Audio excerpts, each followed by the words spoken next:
Muy buenas a todos, aquí Adolfo Ruiz Calleja en un nuevo podcast de Blog Numismático. En este caso vamos a hablar de unas monedas bien grandes, los ducatones de Felipe V en Amberes.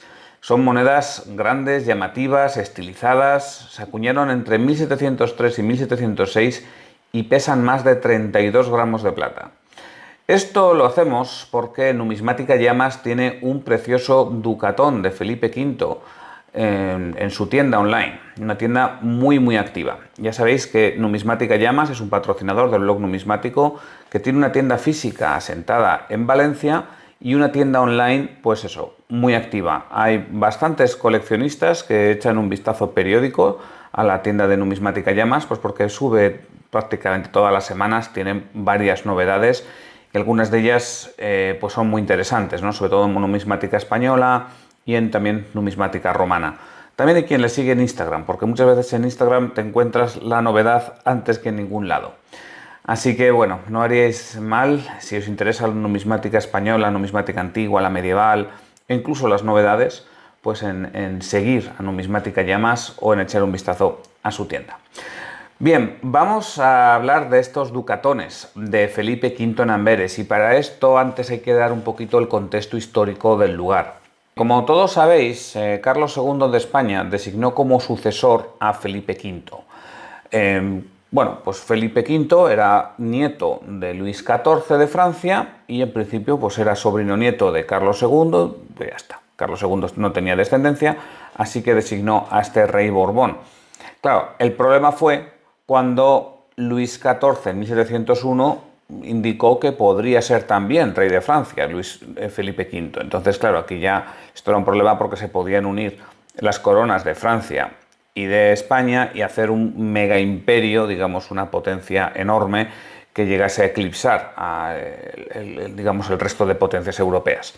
Bueno, ahí apareció este bando austracista que apoyaron a un Carlos III, que fue el pretendiente a la corona española.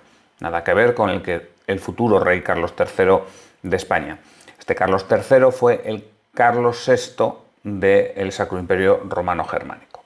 Bueno, esto dio lugar a la Guerra de Sucesión, yo creo que conocidos por todos, que se desarrolló pues eso, entre 1700 y 1715.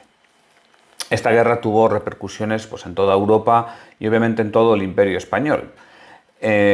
Especialmente el Imperio Español europeo. En América se vivía una paz relativa.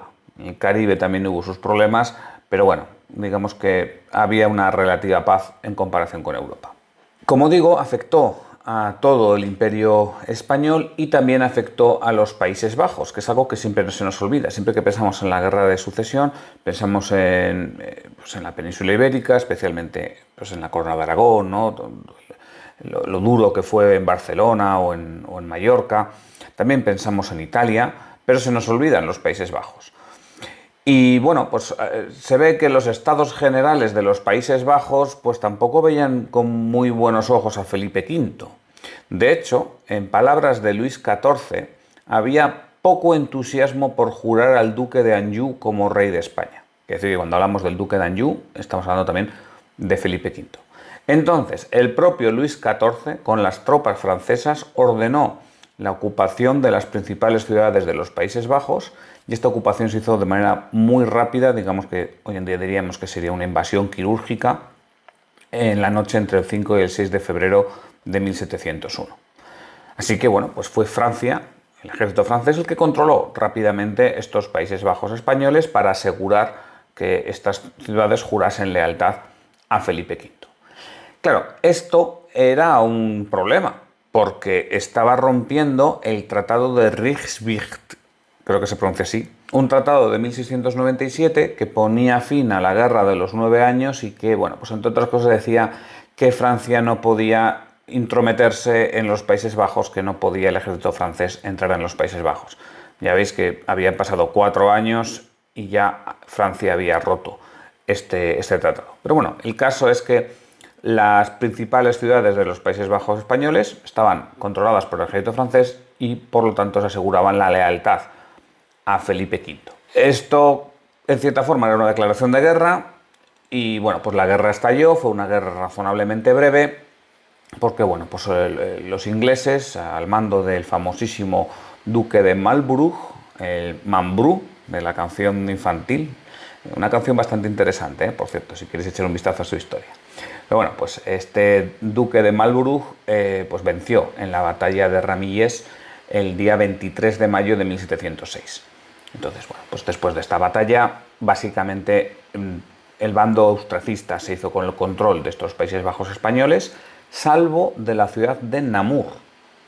Esta ciudad de Namur quedó en control hispano-francés hasta el Tratado de Paz de 1714. Así que, como vemos, esto puso punto y final a la presencia de los reyes españoles como soberanos de los Países Bajos, que acabaron en 1706, salvo la ciudad de Namur, que acabó en 1714, esta presencia española.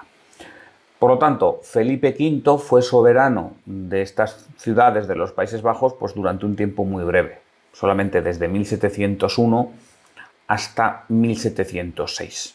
No le dio para mucho al bueno de Felipe V. Todo esto hace pensar que la producción monetaria a nombre de Felipe V en estos países pues no fue demasiado extensa, y es verdad, pues no fue el caso. Se acuñó moneda fundamentalmente en Amberes. Ahí en Amberes se acuñaron patagones entre 1704 y 1706 y ducatones entre 1703 y 1706. A estos además se le suman unas emisiones de patagones y medios patagones que hubo en Brujas en 1705 y otra, también pequeña, emisión de escalines y patagones que hubo en Namur en 1709. O sea, cuando ya Namur era la única ciudad bajo soberanía española, bueno, pues en 1709 hizo una pequeña emisión de monedas. Pero bueno, como veis, solamente fueron 3 ciudades, fueron emisiones puntuales, y la que acuñó en un mayor volumen fue la ciudad de Amberes. Entonces yo os propongo echar un vistazo sobre todo a los ducatones de esta ciudad de Amberes, que son, yo diría, que los más llamativos y las monedas más bonitas, y desde luego son muy grandes. Como he dicho antes, pesan 32 gramos, bueno, incluso más de 32 gramos. Se acuñaron ducatones en Amberes a nombre de Felipe V entre 1703 y 1706, y a pesar de ser nada más 4 años, 4 fechas distintas, hubo 3 diseños. En buena forma podríamos decir que son 2 diseños provisionales y un diseño ya estable.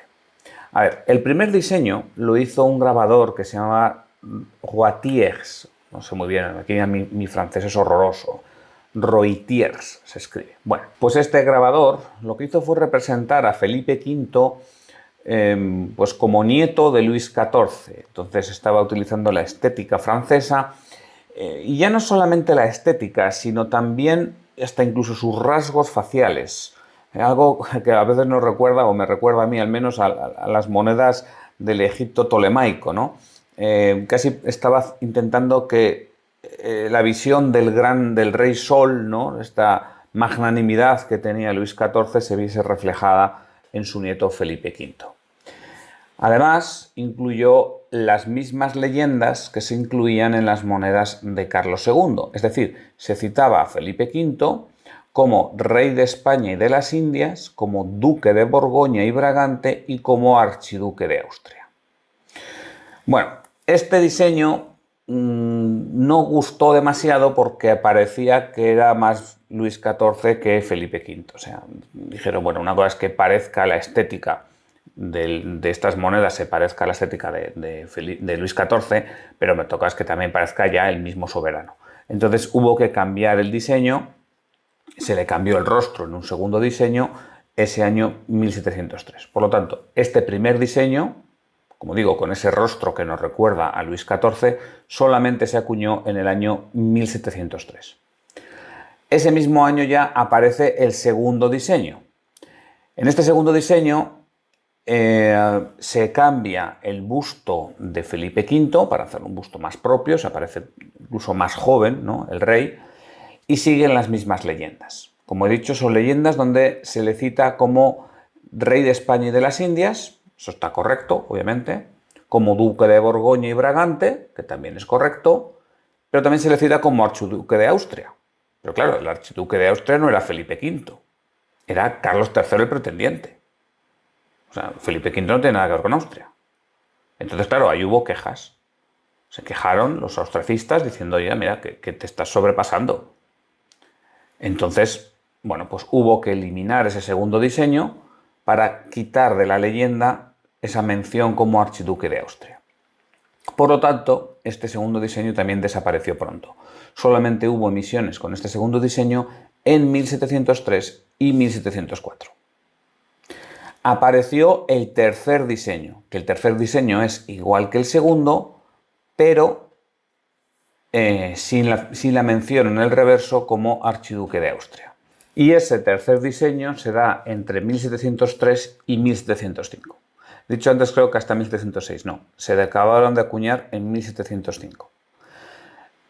Por lo tanto, vemos que nada más se acuñaron durante 3 años y tenemos que en 1703 hay 3 diseños distintos, en 1704 hay 2 diseños y en 1705 solamente hay un diseño, que en principio sería el diseño estable. Lo que pasa es que, claro, en 1706 se perdió la plaza y pues, obviamente se dejaron de acuñar ducatones a nombre de Felipe V. Bueno, vamos a echar un vistazo porque a mí me resulta interesante cómo cambia el diseño de la moneda entre Carlos II y Felipe V.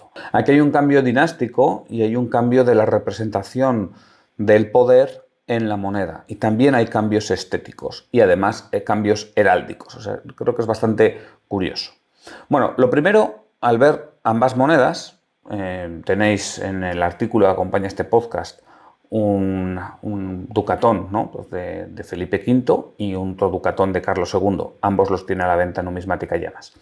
Bueno, pues entonces vamos a comparar ambas monedas. Lo que podemos ver es que la estructura de la moneda pues es exactamente igual. O sea, tenemos el busto del monarca en el anverso y luego tenemos en el reverso el escudo del monarca, que está flanqueado a derecha e izquierda por leones, los leones de Brabante, y ambos leones sostienen una corona. Entonces, en ese sentido, tenemos que la misma estructura tienen los ducatones de Carlos II y los ducatones de Felipe V. Sin embargo, aunque la estructura general es la misma, sí que hay algunas pequeñas diferencias. Por ejemplo, la fecha se desplaza al reverso. En el caso de Carlos II estaba en el anverso, en el caso de Felipe V se desplaza al reverso. Y además, en el caso de Carlos II, hay una orla de puntos, tanto en anverso como en reverso, que rodea los motivos principales. Bueno, pues esta orla desaparece en el caso de Felipe V. Las leyendas, como hemos dicho, permanecieron estables hasta que hubo que quitar la mención como archiduque de Austria. Pero bueno, vemos, como digo, que así a primera vista parecerían monedas bastante parecidas. Pero lo que vemos es que hay unos cambios estéticos que me resultan muy, muy obvios. La principal diferencia es que la moneda de Felipe V es mucho más estilizada a nivel estético y además, como elimina las orlas, tanto de anverso como de reverso, permite que el motivo principal, tanto del anverso como del reverso, ocupe más espacio. Entonces vemos que el busto de Felipe V lo que hace es interrumpir la leyenda del anverso y vemos que los leones del reverso también interrumpen la leyenda del reverso. Esto, bueno, pues permite que estos motivos ocupen mucho más campo en las monedas y además que estéticamente sean muchísimo más atractivos, a mí me parece. Luego está la propia estética del monarca, la propia representación del monarca. A Carlos II no había ningún problema por representarle como un niño. Y así se le representó en la moneda, ¿no? Un niño con un traje y con la Orden del Toisón de Oro. Ya sabéis que la Orden del Toisón de Oro estaba vinculada a la corona española a partir de que llegasen los Austrias a la corona española. En cambio, en la moneda de Felipe V lo que aparece es el rey como un monarca imponente. A ver, Felipe V para 1703 era un jovencito que tenía 20 años. Y aquí en el busto sí que es cierto que tiene rasgos faciales de niño, pero se le representa con una grandísima peluca, que en su momento era un motivo de estatus, y además con un traje militar. Por supuesto también aparece el collar de la Orden del Toisón de Oro. Así que bueno, vemos cómo esta representación nos está vinculando a Felipe V con un digamos, un monarca importante, ¿no? Un monarca mucho más absolutista de lo que era Carlos II. Yo creo que solamente viendo la representación del monarca niño y de este monarca así todo grandioso, con su peluca, con su coraza, bueno, pues la impresión es totalmente distinta. Vemos también cómo se remarca la Orden del Toisón de Oro. Era una orden muy importante, pero claro, en el caso de Felipe V hay aquí un motivo a mayores, y es que nos está diciendo que él está heredando esta orden de los Austrias. Esto en 1703, en plena guerra de sucesión, pues era una cuestión importante, por supuesto. Si nos fijamos en el reverso, bueno, pues aparte de la estética de los leones y la estética de la corona también, por supuesto, vemos que hay ciertos cambios heráldicos. Bueno, estos son los cambios porque el escudo había que actualizarlo, obviamente. Por ejemplo, se introducen las flores de lis, ¿no? Borbónicas. Y desaparecen otras armas. Por ejemplo, desaparece el escusón de Portugal. Esto es una de las cuestiones más curiosas, ¿no? Portugal fue de facto independiente en 1640. Y sin embargo, hasta 1668 España no reconoció esa independencia. O sea, pasaron 28 años. Y a pesar de que tardaron 28 años en reconocer la independencia de Portugal, luego resulta que aparece el escusón de Portugal en la moneda española hasta finales del siglo XVII. O sea, estuvo otros 30 años apareciendo el escusón de Portugal en la heráldica española, al menos en las monedas.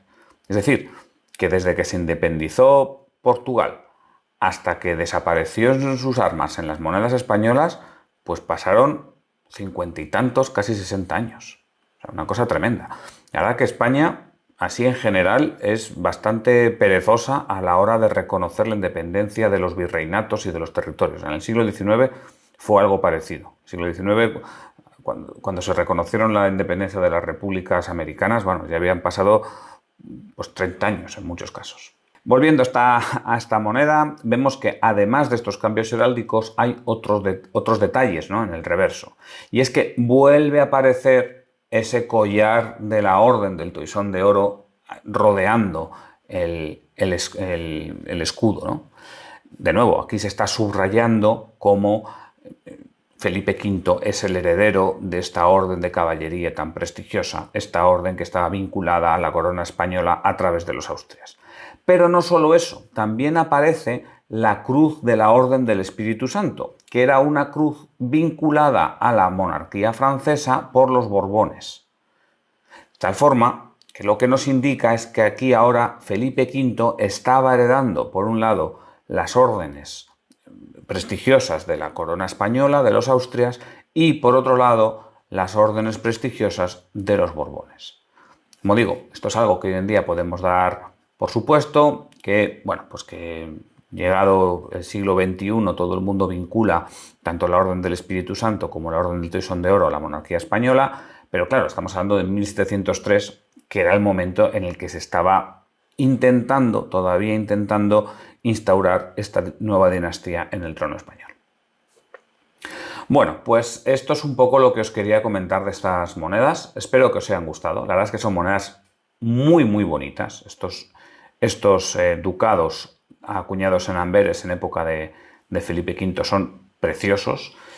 Y como digo, pues tiene uno a la venta Numismática Llamas. Y yo en general os invito a echar un vistazo con bastante frecuencia a la tienda Numismática Llamas porque suele tener novedades muy, muy interesantes. Yo sin más me despido, un saludo y hasta pronto.